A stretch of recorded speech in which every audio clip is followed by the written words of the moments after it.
Hello, everybody, and welcome to another episode of the All Sports Podcast. I am one of your co-hosts, Lachlan Turner. And I'm the other co-host of today's episode, Liam McDonald. And look, well, someone's back home, but he only just got home from England, so he can Jet lag.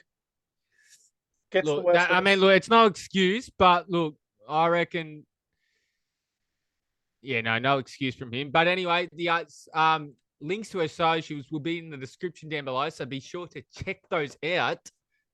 And guess what? No, I'm not going to do what I did last week and stick the bird up. I'm just going to say I fucking proved you wrong. I could do it What? Why are you sticking the bird up? I don't understand. because you and someone keep giving me criticism that I can't get that part right, and I fucking did. So you can jam that up your backside.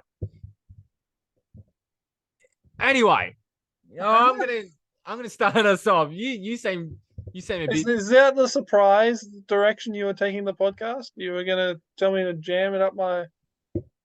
Because I am shocked. But you're okay. So it's fair to say, right, that you have.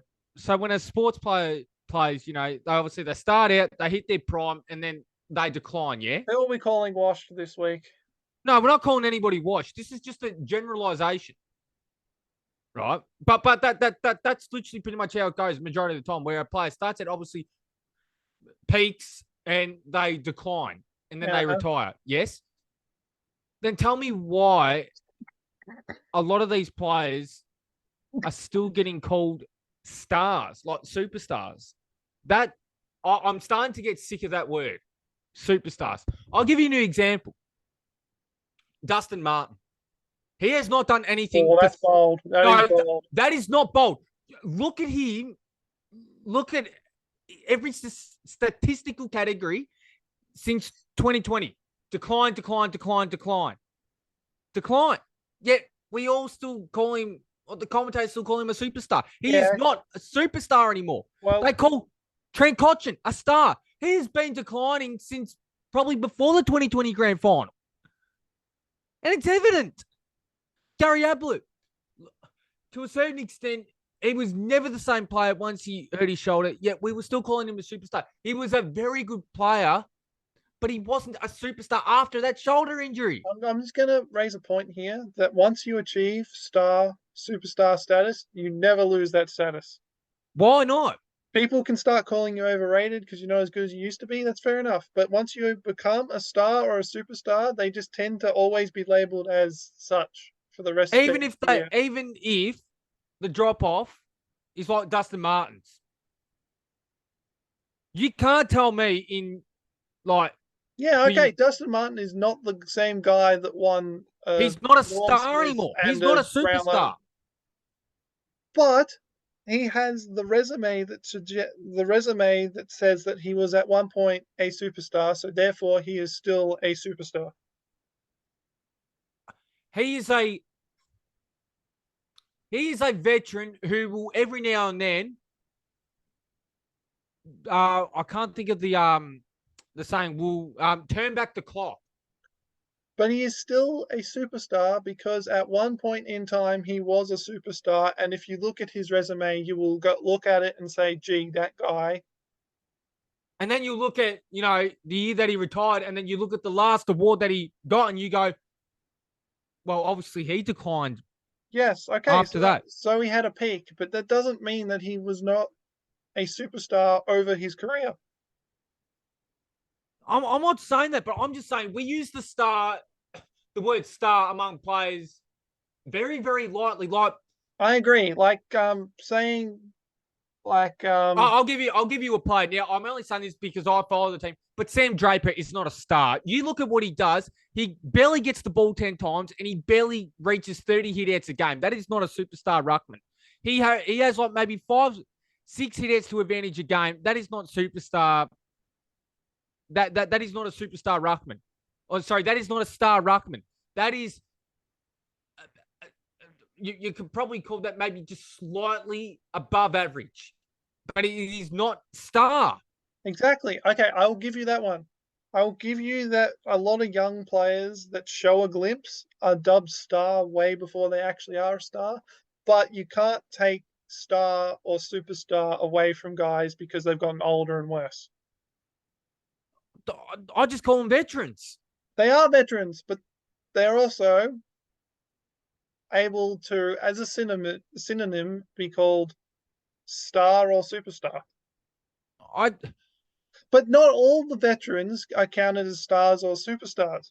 Like, for instance, Daniel Rich is a very good player, but you can't call him a star or a superstar because he's never been that guy. He's been arguably the best kick in the Brisbane team for 10 years, but he hasn't been star or superstar level. I suppose another one that you could go with is probably Cade Simpson. And that's going to hurt a lot of Carlton fans. But yeah, he was a very good footballer, but he was never. But he was called a superstar. He was called champion's another one. But he is a champion. There's a difference between champion, star, and superstar. You can be a champion of a club, but not be a superstar. Oh, so what would be a champion of a club then? Well, you've got the guys that have played at the club for like their entire careers that have been a good servant.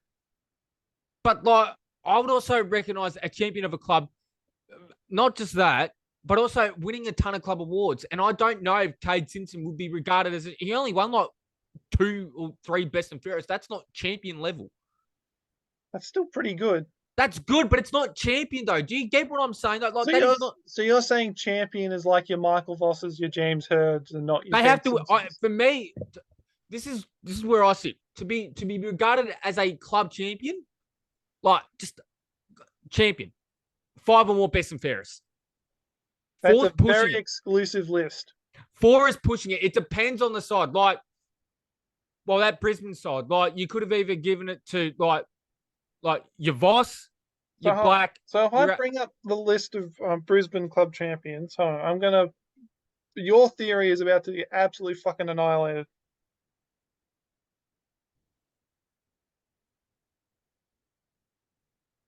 But on a very but the. Okay, here we go. Recipient, multiple winners. Okay, so according to your 5-4s pushing it, the only champion player in the Brisbane Lions history is Dane Zorko. Oh, jeez. Because he got 5. Simon Black, Jonathan Brown, Michael Voss, and Lachie Neale all have 3.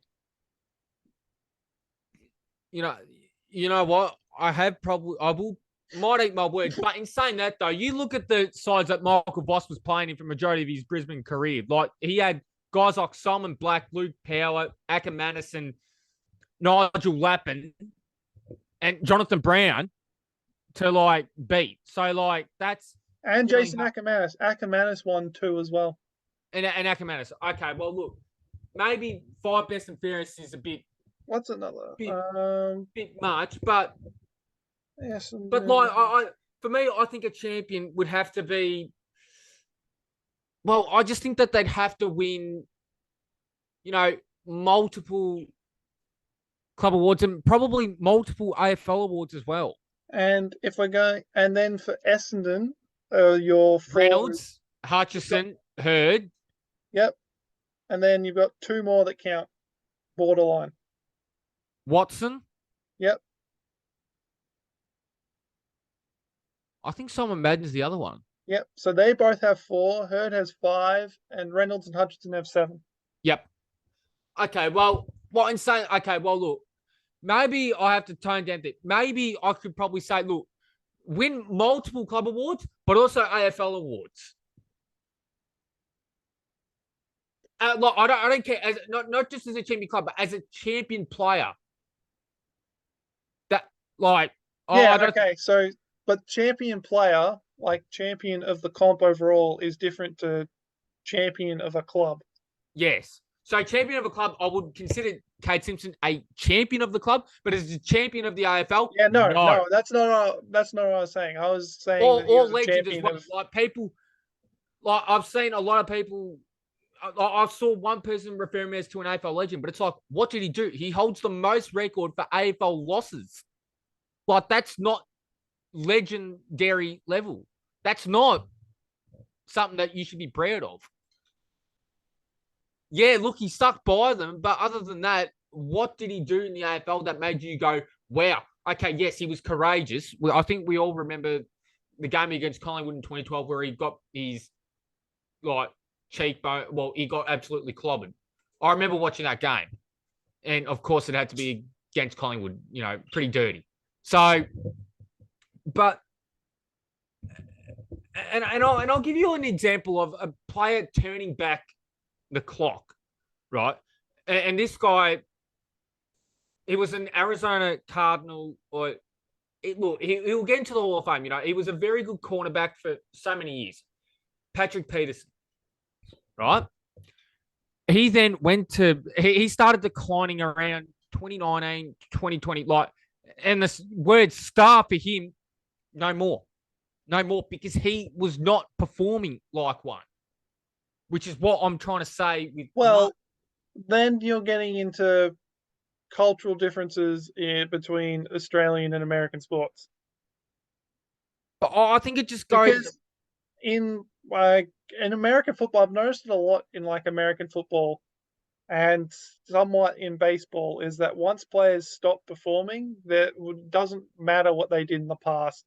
They're rated. But that's what it should be, though. But that's not what it's like in footy. And I'm just saying that it should be like that. If you are not doing anything for me right now, you shouldn't be. That was literally the entire problem Tom Brady had with Bill Belichick. Tom Brady took pay cuts for years and years, and then he went to Bill Belichick and it was like, all right, can I get a bit of extra money now for my last couple of years because of all the money that I gave back? And Bill Belichick essentially told him to shut it. That's not just it. He wanted more receiver help because he had nobody other than Julian Edelman, and he refused to get that help. And that's why he left. He went to Tampa Bay because he saw the support he was going to get and was like, oh, look, Mike Evans, Chris Godwin. That went really well for them this year, though, didn't it? They still got to the playoffs. And the first year, they won the Super Bowl with him. So, you tell me who's won. But, I'd like to see the AFL clubs kind of do what those NFL clubs do. If you are not performing right now, it shouldn't matter what you did in the past. I remember when people Essendon supporters in particular, were upset that Tom Belcham is going to get a farewell game. It's like, fucking what? He played 130 games, was injured for most of the time, and he did. He was one of the players that still stayed with the club after the drug saga, but he didn't do anything that warranted a farewell game. In my opinion, you'll get a farewell game if it's warranted. But were Essendon in the running for finals that year? No. So then in that situation, does it really matter if you toss Tom Bellchambers again? Yes, because I'd rather see game time being put into. They were playing Sam Draper at the time. Why not let him go up and compete against one of the best ruckmen in the comp at the time? You can pick both of them and just you wouldn't. Have some other old guy not play. No, you wouldn't. Because my majority of that side was young. I would rather not. I'd rather, in that situation, no. Absolutely not. It also is a case-by-case basis because there are some guys that you look at it and go, why on earth would they be getting a farewell game? But that's from an outside looking in perspective, and there could be a bunch of fans that really rate Tom Bellchambers as like their favorite player. Which mind boggles me because he was. I don't know if you recall me telling you how much I thought he was shot in 2019. Yeah, I remember a bit. Like the amount of times I said, I reckon my grandma could beat him in a foot race, and my grandma's got like crook hips and crook ankles, and I'd still take my grandma on to win. But I just think that, look, and this is the case for, I think, Martin. Yes, he performed well in the past, right? Yeah. But to me, his performances at the moment don't warrant a guaranteed 22 spot. somebody like Gary Ablett, he would do a few things in games most weeks, right? Even after he came back to Geelong, and it was like, okay, he does warrant the spot because he was a pretty damaging forward. Martin's not that. Look, as we all know, when players get older, they lose speed. Like, they lose, majority of the time, they lose their speed. The one guy that I can know that definitely didn't lose it was Fletcher, because he would still win the 20-meter sprint at Essendon at 40 years old, which is ridiculous. That probably doesn't tell you much. It says something about his freakish athleticism rather than he's definitely an exception, not the rule. Exactly. But do you kind of get what I mean, though, about, like, I'd like to see AFL clubs kind of implement that. Okay, yes, you were good for me in the past. But I'll give you a good example. A guy that, yes, he's performed well in the past, but he still every now and then does put in very good performances. That's Franklin. Now, would I say that he's washed? No. Would I say that he's elite? No. No. But he is still a superstar of our game. He's still a very good player. Not a superstar, a very good. Lance Franklin is enough to sell out a stadium still. Because he's literally the only and probably going to be the last player to kick 1,000 goals. Exactly. So he is still a superstar. He is a legend of the game. Yes, and but superstar. Right now, he's past his prime. He is a past his prime superstar, but he is still a superstar. Sorry, I'm going to keep referring to him as a star. I can't call him a superstar. I can't. He doesn't play enough games to warrant that now, because he's either injured or, well, I mean, he takes, and I mean, mind injured you, though, or managed. Take your pick. Managed. But, like, now in big games, like, superstars perform well in big games, regardless. In saying that, I didn't notice him I don't think he did much in the prelim or grand final. And he did nothing in the 2016 grand final either, if I recall correctly. So, but yeah, we'll call him a superstar, big game player. Martin's the exact same now. In big games, he rarely shows up. In Martin's defense, he's rarely been able to play a game the last couple of years. Because he's been injured a lot. And also, wasn't that due to a Yeah, he took some time off, and he also got injured. Like, I think he had groin trouble or something last year, didn't he? But, like, even when he was on the field, he was not the same Dustin Martin. But it's also really hard to come back and play at a high level after you've been injured, either during your taken time away during your preseason that interrupted your preparation, or had to get some fitness back during the season. It's really hard to get back.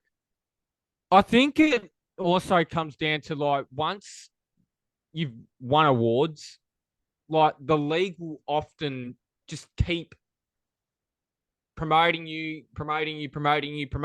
and just this to the point where, well, yeah, opposition fans are sick of him. Like, for example, Martin, people are sick of him. Yeah, I'm kind of getting sick of him because, yeah, okay, if you had showed me this 2-3 years ago, or 4 or 5 years ago, I would have been happy with it because he was a top 5 AFL player then. But now he doesn't crack the top 50. So it's can you stop showing me this shit? So are you saying that they shouldn't be called superstars and stars anymore because they no longer meet the expectations of it?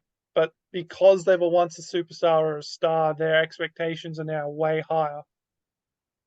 No, I'm not saying that. I'm saying, look, there's always going to be an expectation of a player once they've, obviously they've shown for years that they've been a superstar, that, okay, that's their expectation now. But then we've also got to tone down what we expect of them because of their age. But the way the media portray it is that they're still stars. And I disagree with that.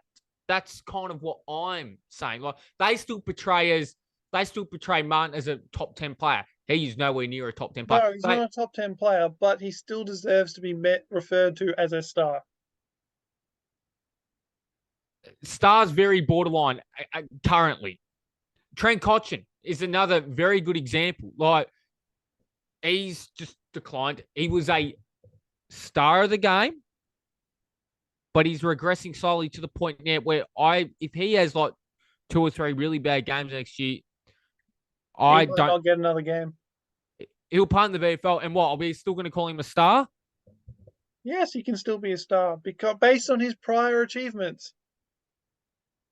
I'd call him an aging veteran, not a star. An aging yes, but there are multiple different types of stars. You've got the old guys who were once stars that are still considered stars because they were once stars. See, I reckon it. Look, a lot of this just comes down to how the media portray these guys. Okay, And so if we're talking about the media representation of them, yes, the media is wrong because they keep putting guys like Franklin and Martin in like the top 50, and like they're not that good anymore. But so the way that they're talking about them is wrong. Like it doesn't what they don't deserve the star title in like on current ability, but they're still stars. They're just not in the top like 50 anymore. yeah, no, I can agree to that. I can definitely agree to that. But like, yeah, like that stuff had been playing on my mind because, and look, it was good for me to get that out because I was just getting sick of it, and I know the player that I mentioned before. Well, it was Martin that I said, wasn't it? That you like bold, but like as you said, like based on current abilities, he is not. Look, you could even argue he's not even a top 75 player, top 100. He's not currently. In the past, he was probably top 5 by easy. He was arguably you could have put him in like the top 3 going for best player in the comp. Most influential. Yeah, but no, not nowadays. No, no, not now. Which is all right. Now, I want to point something out, and we'll move on from that. And this is more so the future of Australian women's cricket, and I reckon it's in a very, very good space. Right now, the 3 games in the World Cup, haven't they? They have, yes. Well, they lost their first game. I think that may have been to Pakistan. Then after that, they won like a few games in a row. They bowled like we'll go close to a week ago. They bowled USA out for about 64, and there was a lot of run outs. And a lot of people were criticizing why USA there, but it's like, well, don't you want the sport to go global? Can you imagine, right? Imagine this.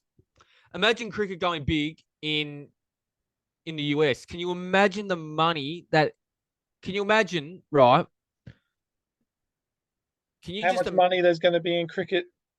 What because of that economy? Well, cricket's already at the mercy of the Indian economy at the moment. Imagine that's why the IPL is so massive, is because they've got 1 billion people that watch it. But imagine the world if cricket gets big in their economy. Like, it'll seriously change the whole sporting landscape. We'll get Major League Cricket. That's literally what it's going to be called. Like, and the T20 World Cup, or a World Cup's going to be played there. Isn't it like America and Canada? So I think like a North America thing? No, it's a World Cup. Yeah, but it's like North America holding it, not North America, and I think the West Indies, or the Caribbean, I'm pretty sure. But because when I saw that result, I saw a lot of comments people go, why are we giving the USA a thing? But it's like, why aren't they allowed to have a go at it? I think they are. They're entitled to. So. Yeah, the hosts of the United States and the West Indies. I Yeah. don't know why I had it in Canada. Well, I mean, same continent. But like, see, cricket's already having more success expanding over there than the AFL is expanding over there currently right now because the USA have actually got a team. Well, because it's easier. I suppose it's probably easier for cricket to come across because cricket is a lot more similar to baseball than Aussie You'd be rules is to surprised, but anything they've got. anyway, we can talk about that when it gets closer to that World Cup. So next year in 2024. Or like probably leading up to it as well. But the Aussie women's had to face up against India, who were red hot. They were undefeated, right? They're like the team to beat, aren't they? They were the team to beat until Australia beat them.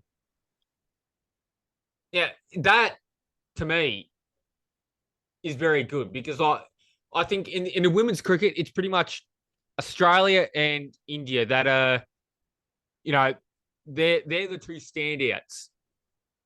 And this is one tick to Australia because, well, for a start, women's cricket in Australia is just growing each month.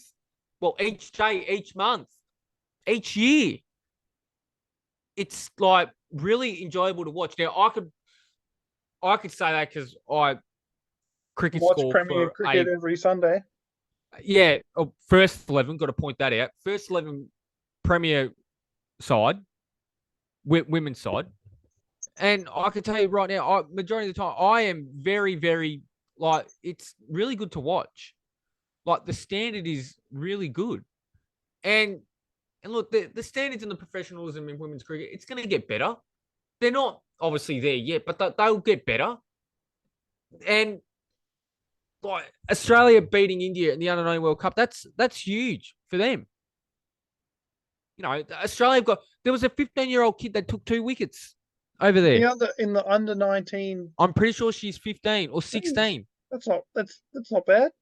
That is not bad at all. And like, and then you look at Australia whitewashing Pakistan.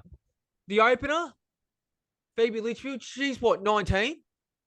250s in her debut. Obviously, she didn't do much in the third one, but I mean, the series was done. You've got a visitor. My cat is. What are you doing, Lily? Ow. Are you about to climb on my chest? Really? Is this really what you want to do right now? Nope, you're walking away now. Hey, she's gone. But like, and then you got the fast bowler Darcy Brown. She's still a teenager, yet she's taking wickets pretty much every game, 3-4. Like, this is good. The only thing that they do need to start doing more of is more red ball cricket. That'll. Do they do a lot of? Do they have like a Sheffield Shield type comp No.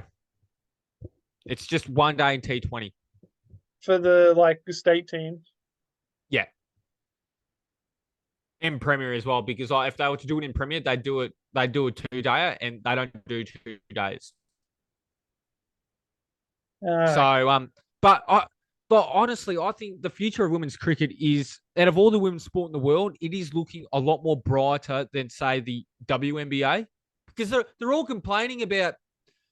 Well, it's a really touchy topic, so we don't really want to go into that. But like,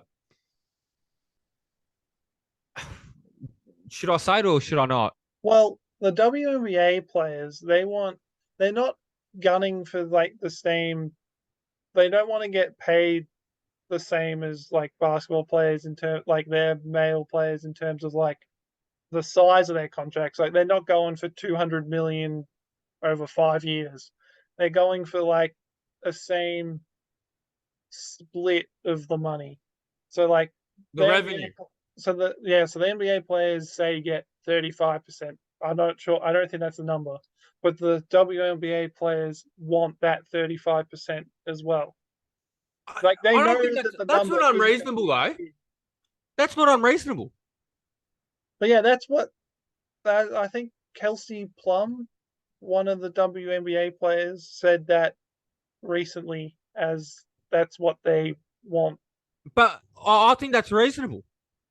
It's just like now there was all the talk about the soccer. I can't call it football. The soccer World Cup about the equal pay there. The women's revenue is so much greater than the men's. Like the men's get only like 7% compared to the women's like high 20s.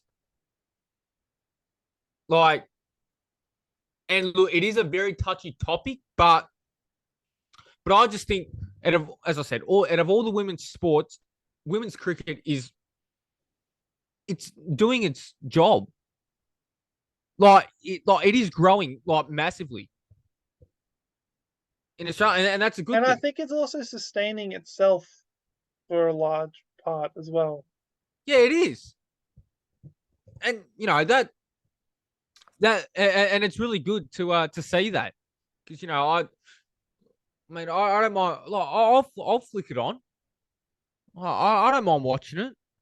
I mean, T20 cricket, you'd have to kind of convince me if it No, it's was just like, because you're a longer format purist. well, I mean, international T20 cricket, yes. I'll watch a few WBBL games. I mean, I don't watch any BBL games, period. You don't watch the Backyard Bash.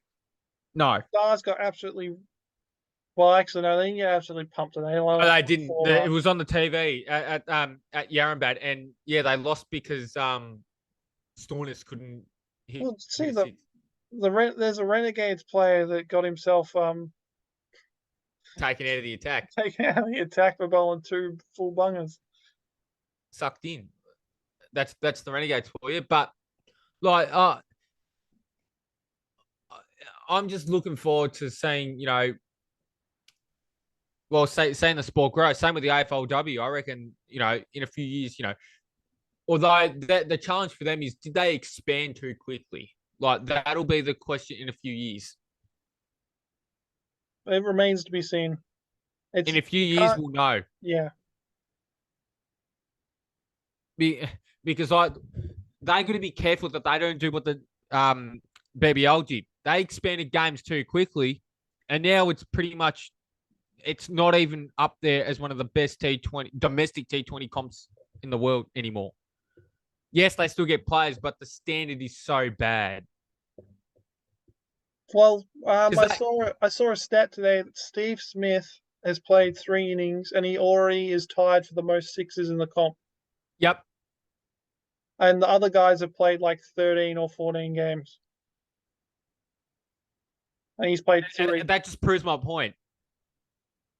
So but that is something that I'm going to be very curious because we're only like 6, 7, 8 seasons in the AFLW and we've already got the 18 teams. Like, is that going to... Then there's already been quite a bit of discussion around the level of the skills and stuff, and I imagine that it's only there's going to be a couple more bumps in the road before it gets. Well, I mean, the skills are improving every season. Like, though, that's the thing. Like, look, I suppose once you teach them young, they'll know. Well, that's the thing. A lot of the AFL men's players can't kick well either, so it's. Oh, jeez. You're talking to a guy who supports a team that can't kick. Oh, the amount of times we've discussed whether players are good or not, and you're like, nah, I can't kick, shithouse. One of those guys won a Brownlow last year, mate. No matter how contentious the Brownlow was, he still won a Brownlow. Unanimous Brownlow. Like, one day I will make the argument that the AFL is scripted because of that. You could argue that every sport on the planet's scripted. Exactly right. Well, did you see Mahomes go off injured and then come back on and lead his team to a win? Who's this? Patty Mahomes. Oh, yes, I know. I didn't hear the name. Yes, no, I saw that. Like, He got carted off, and then he's walking around with a jacket on later. Come on, it's like Paul And Pierce when he got. you know what? People say that sport is soft. That's all. I'm going to leave it there. It's like when freaking Paul Pierce, back when he had Ray Allen and Kevin Garnett, he got wheelchaired off the court, and then he came back on to win the game for them. That reminds me. This reminds me. I remember listening to a Hawthorn Geelong game, and by the way, this is the story of why I actually hate Patrick Dangerfield. I hate him. I hate him, and this is why. It was the game where he and the commentators went absolutely nuts. When I say nuts, like they were like, they were like, oh my God. He collided knees with Roughhead, which obviously, that sense of I know exactly what game you're talking about. Yeah. And the way he carried on, the commentators like, oh, he's broken his leg. Now, I of all people know what that's like. Since you've actually done it. The second most painful break that you can do as well, mind you. That's what I did. Out of curiosity, do you know what the most painful one is? The top of your knee. You break that bone and you... Okay. Yeah, I imagine that would hurt. But getting back to it. And so they're like, oh, he probably won't return for the game. He hobbles back on. But it was the way he carried on. Over a corky. A corky! A fucking corky! Corky's gonna hurt. To the point where you're rolling around like he was? Give me a spell, mate. Like, mate, no. A corky was the reason I gave up football. Fucking, you're like 6. No, literally, way back when. First Friday night game we played as a club, mind you, in Pakenham. Absolute shithouse night. Flogging down, carpet rain. I cop a corky on my knee in the first quarter. That's me done for the day. Could not move. I remember freaking, I think it was, when was it? At the end of the first quarter it happened. So everyone runs off the ground, and I'm still there hobbling off. Trainer comes out, gets me off, and then after at halftime, I said to my coach, "No, I think I'm going to put my tracksuit pants back on so everyone else can use the blanket, so I don't have to hog the blanket." And he just looked at me like I was the softest kid he knew. But it was like it was the way he carried on, and then he goes and kicks 5 goals, 6, and wins the game. It's like, yeah, mate, you are now hated for life. And, going to a Corky story, I remember it was one of my early practice games for Berwick Springs. We were playing at Beaconsfield, the ground there. And I remember this because I think that week at school we had athletics day. And year 9, so that was back in 2015. Now, I remember I received the ball, and for whatever reason, I was all in slow motion. And I got tackled and got called holding the ball. But what happened was, the back of the knee? He smashed his knee there. So ow. I couldn't bend my knee. Like, I couldn't rotate it or anything. Now, I was done for the day. And I had it bandaged up. And I had to... Oh, no, sorry, I wasn't there for the day. I played the next game, which was against Endeavour Hills, and I literally watched them spear tackle like 3 blokes an hour prior. So I'm like, uh-oh. Oh, no, not Endeavour Hills. It would have been Fairton Gate. Well, they didn't spear tackle them, but they were rough. And I'm like, and I've heard the stories about what they do. And I'm like, oh, shit. And I remember I was along the wing, like along where the, I'm going to go where like the rooms are, like the, you know what I'm talking about. Like the rooms.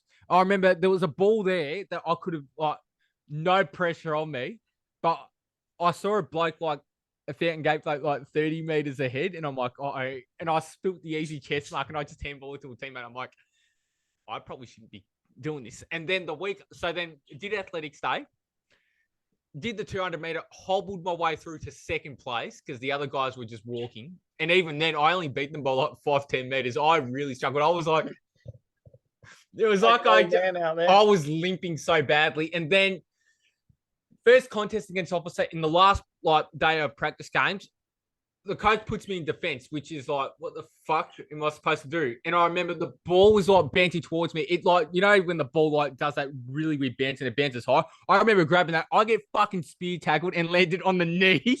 And the Oh, trainer comes out, and you know what she said? I'm going to kill you. You made me run out 2 weeks.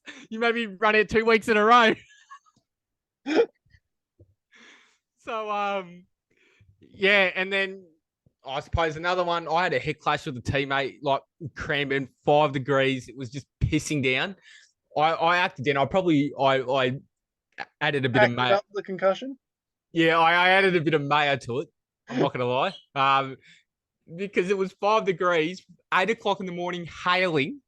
Mind you, it was like around the third quarter. I just wanted to get in the bed so I could go under the fucking blanket. It was so cold.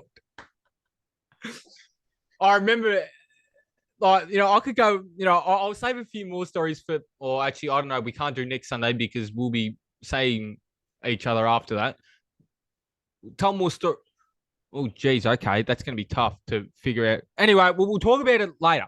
Might have to do a Monday night one next week. Well, who knows? Well, no, not Monday night, because remember, I stream on a Monday. Oh my God! Well, we'll have to do it Saturday then. Oh wait, next Saturday.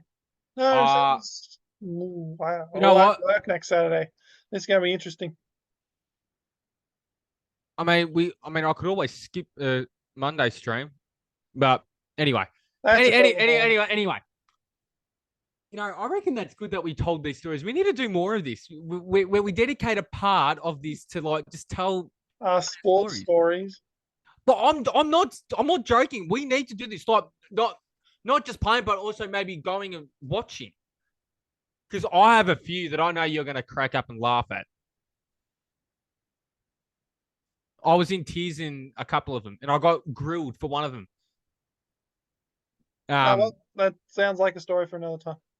You're going to have to remind me about that. Can't use all the stories up in the first episode we start talking about them.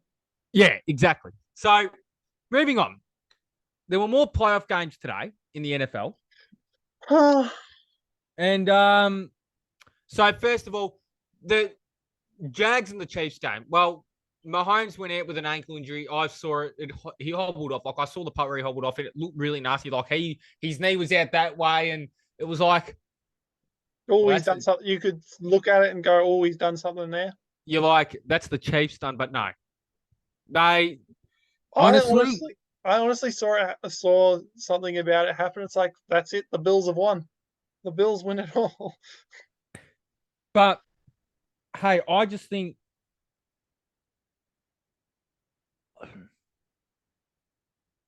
if the Chiefs play they'll either play the Bills or the Bengals. If they lose, and this is a big call, I'd be willing to question Patrick Mahomes as a clutch player. Whoa. He's 1-2, right? He's 1-2 in the AFC Championship game. He goes 1-3, right? Well, doesn't that necessarily mean he's not clutch? But he hasn't played well in those losses. I mean, no. Well, the one against the Patriots, he didn't. Well, he played all right because, I mean, that was the year he won the MVP, through 50 touchdowns in the season. But last year, he got shut down. Now, but the thing is, though, you say that, but that's pretty much what everybody goes by. Oh, he's 1-3. He's not. So we're saying that everybody, the mob rule is the correct. No, I'm going to say it'll be interesting. Okay, I'll rephrase it. I'm going to be curious to see how he goes in those games, in the championship game. He goes up against the Bills. Whew. I mean, they've got defensive injuries themselves, but he goes up against the Bengals. Now, he's lost his last 3 games against the Bengals. Last 3. They've got he's Bunny. He's their bunny, is he? Joe Burrow's the bunny. Joe Burrow. But so that's a wrap of that game. Like, I mean, there was really, and you know, Trevor Lawrence, he caps off a very good second season of the NFL. And now the question remained to be for him is, can he crack being a top 5 quarterback next year. He finished the year top 10. He finished by far ahead of, you know who I'm going to say, Lamar. He announced his arrival in the playoffs too. Like he's like, if anyone wasn't aware of him, they are aware of him now.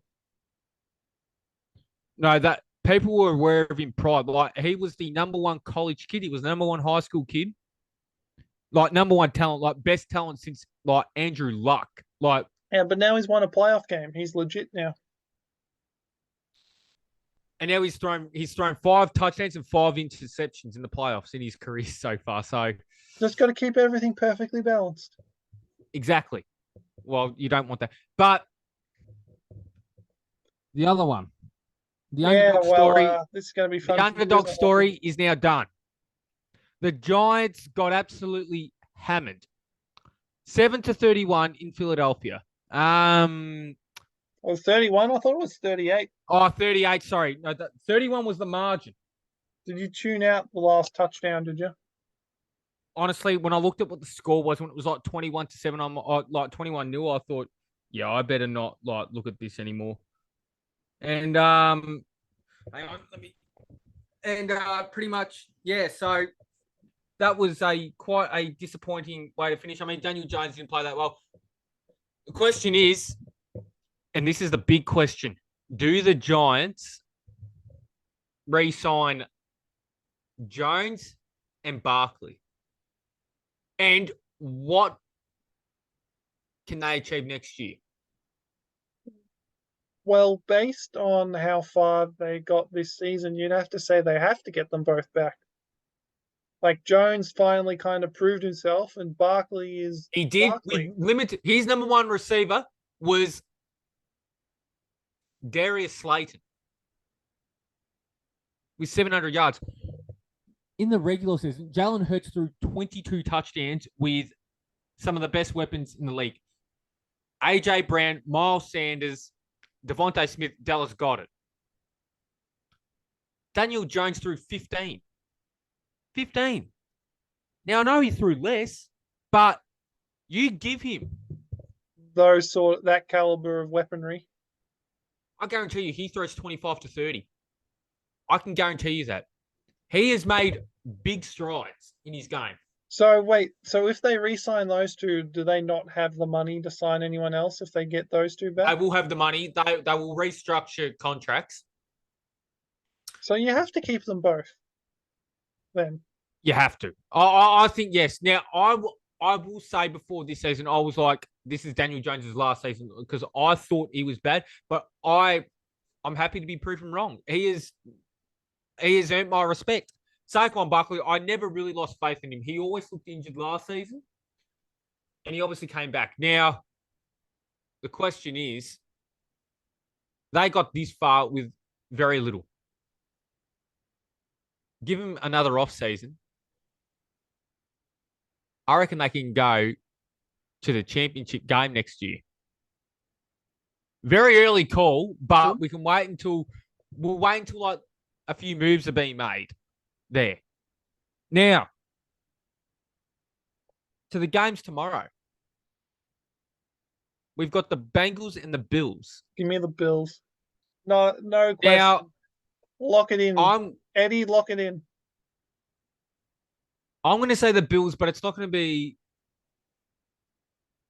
No, I reckon it'll be a close game. I just don't think the Bills. I think it's going to go to overtime. I think it's going to go to overtime. Here's why. Close. Look, the Bengals have probably the best receiving trio in the NFL. Chase, Boyd, Higgins. Throw in Joe Mixon, who had a down year this year, but started playing all right towards the later part. And they've obviously got Joey Burrow. Now, the issue is Burrow has been sacked a fair bit, and their defense has been okay. Now, the Bills, on the other hand, I'm a bit concerned. I hate to say this, but their offensive coordinator has kind of shot Josh Allen. It's pretty much vertical or bust. And unfortunately, that has meant turnovers. Because he has to air the ball out. Yep. He waits for his receivers, and he's fumbled the ball the most times. So he's pretty much turned the ball over the most times in the league. But in saying that, he makes enough plays to keep you in the game. Josh Allen, and he's their whole offense, right? You take him out, that Bills team is nothing. Without Stephon Diggs, that Bills offense shrinks a bit. But Josh Allen in the playoffs is money. He's got a touchdown interception ratio of 17-3. Ooh. Mind you, he threw 2 of those picks against Miami last week. So it was pretty exceptional. He threw 3 last week.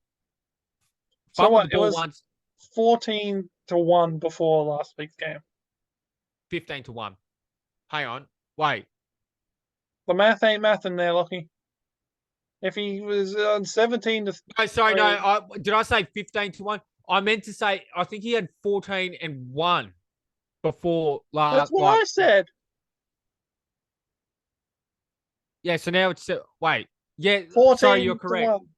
Yeah, okay. Yes, sorry. No, you're correct. So, if they can find a way to not just consistently rely on the vertical game and actually give Josh Allen help in the running game, like, seriously. Don't make your quarterback be your running back. Don't. You saw it with Cam Newton. We're seeing it with Lamar right now. The difference, though, between Lamar and Allen is that Allen's got size and likes the contact. Like the other two that I mentioned don't. Same with Michael Vick. He didn't. They were trying to be evasive. Allen tries to run through people and hurdle people, which can probably cause some issues. Now, I'm going to say the Bills in overtime, 24-21. Oh, I have to give a score, don't I? Bills 28-21. Okay, so pretty much one score game. Now, the next one, look, I think this team has probably the most complete team in the NFL. Their defense is very good. And their offense, top 5 O-line, like top weapons, top tight end. Give me the 49ers to beat the Cowboys. I'm going with the 49ers because I've been completely off the Cowboys train since that 1 week they did me dirty. I'm going to go the 49ers, and I think this is going to be a 35-20 victory. So not a blowout, but 28-0 shutout. Bye-bye, Cowboys. Blow it up, thanks. Get rid of it. Bye-bye. Okay, full-on rebuild, so I don't have to deal with the Cowboys being talked about for the next 5 years. Thank you. Like, we dem boys. We dem rebuild. I remember last year I tagged you in all those ones.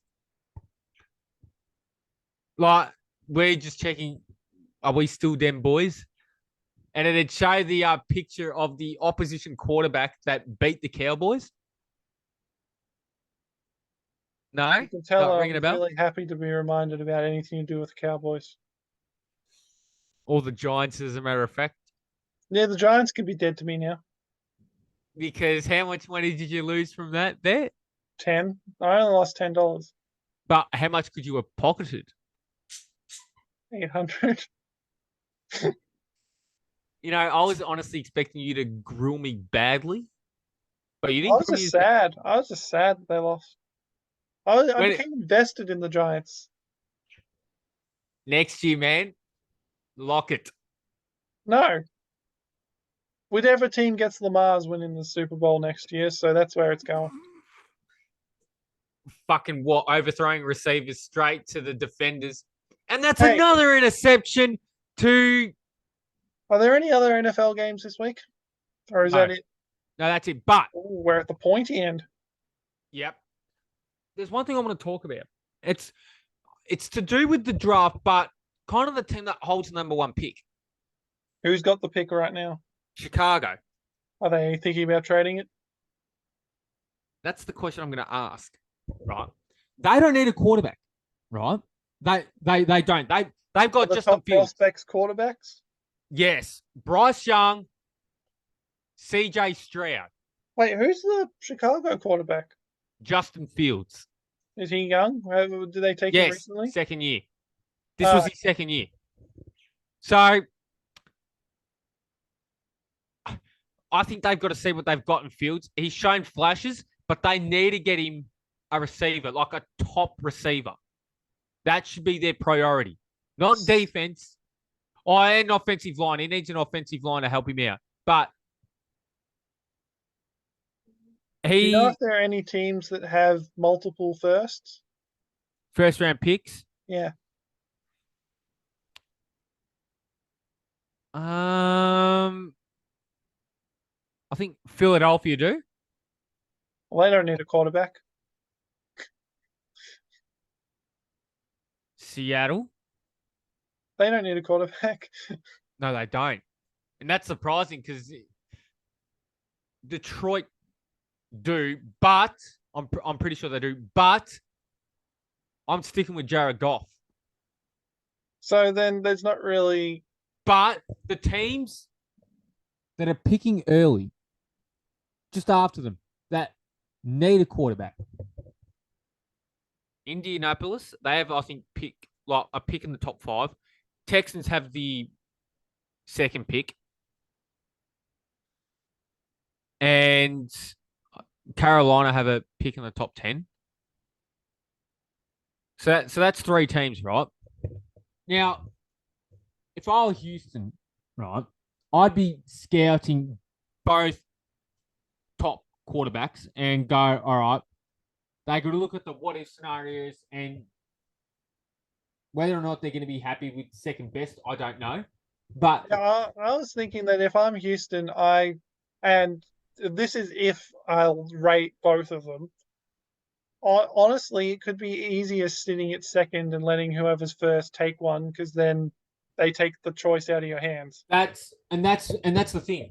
If Chicago were to keep the number one pick, they'd pick a defensive player, right? Like he's the number one edge rusher in the country. How often do defensive guys go one? The last one, last year was a defensive, edge rusher, Travon Walker. The one before that, hang on. So you had Trevor Lawrence, Joe Burrow. I believe that was Kyler Murray. I think and then the one before last year, I think was Myles Garrett from the Browns. NFL number 1 draft picks. Here we go. Where's the list? Yeah, I'm pretty sure the one. So we've got the defensive end, Travon Walker, 2022, and then Myles Garrett, 2017 was the last one. Was also the last one that wasn't a quarterback. And then 2014, you had another defensive end, Jadeveon Clowney. And then that's tackle, yeah?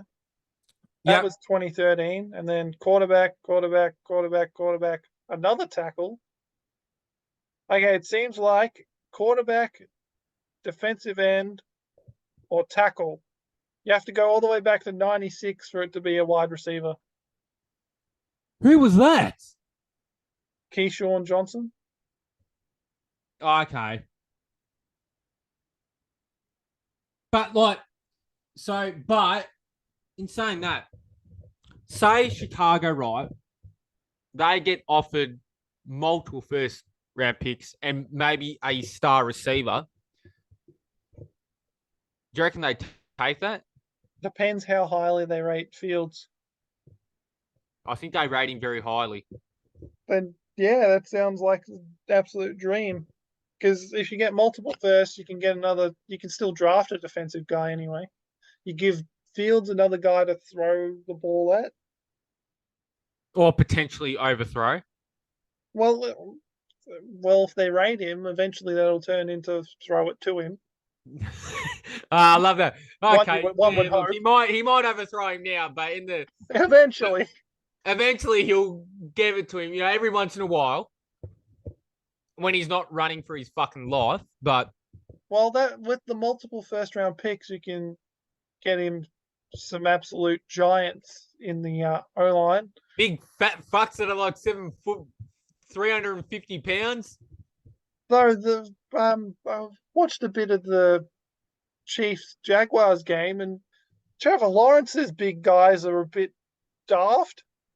One of them literally turned around to look at Trevor Lawrence before the snap, turned back, went blocking, and went this way, and let the big hulking guy come and sack his quarterback. Yeah, like, you can imagine the guy doing? was like, and he turned the wrong way. He looked at the guy and then turned and went the other way.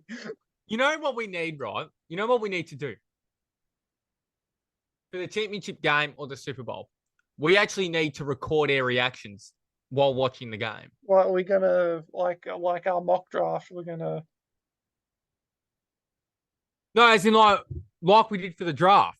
yeah. So it's gonna be the mock draft, except we're Super Bowl watch along. Yeah, exactly. Like, would you be down to that? It's gonna be a Monday, isn't it? Yeah. What Monday? Check the date.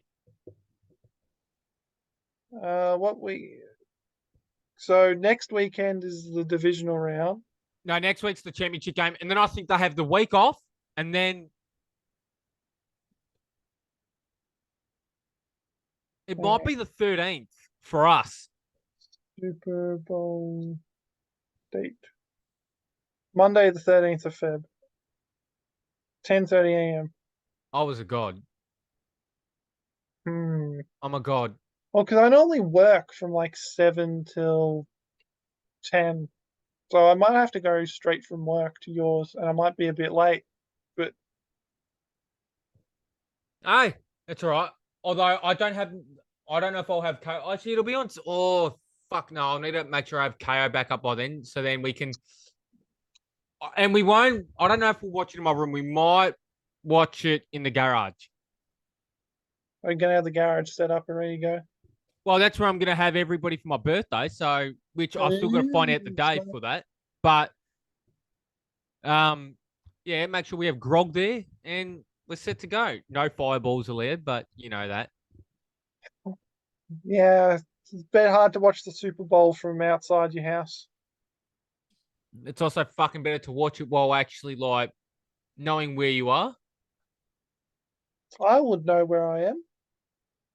I know when you had it that night, you didn't. You were gonna vomit as well. But I didn't vomit. You did. So hang on, you have vague memories of that night, which means I know I did not vomit.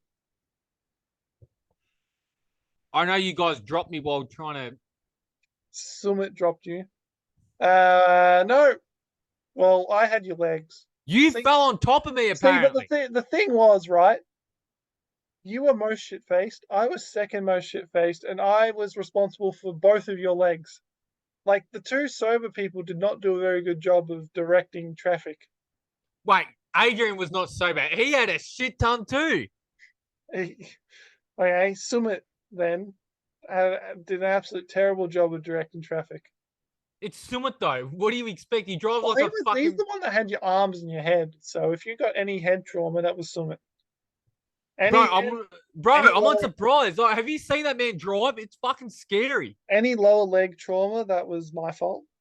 Well, I had a nice big bruise on my knee, from what I recall, because somebody fell on top of me. No comment. It's a very tight staircase when you're trying to carry a drunk person who's probably bawling his eyes out.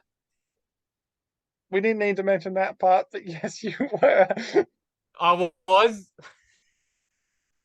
All right. Well, look, on that note, After unveiling our deepest, darkest secrets, it's probably a No, good time we to still say, haven't done that yet. And we will never. we will never. Well, who knows? Anything can happen with the alcohol and the Bills getting their butts kicked in the Super Bowl. I could just be so sad that I just start talking. Might have to call me an Uber to get me home.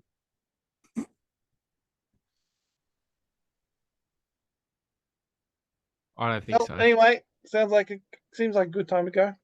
Yeah, Who knows if that this makes it in? I might edit this bit out. You never know.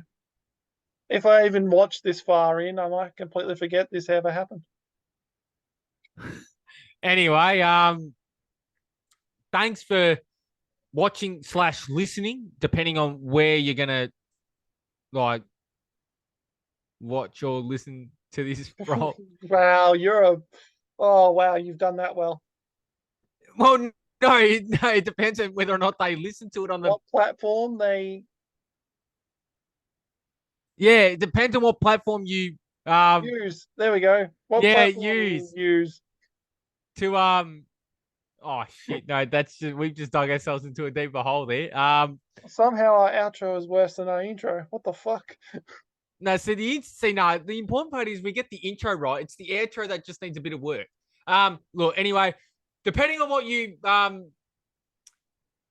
fuck, depending on whether or not you listen to us on Spotify or whether or not you watch the video on YouTube, we are gonna say goodbye.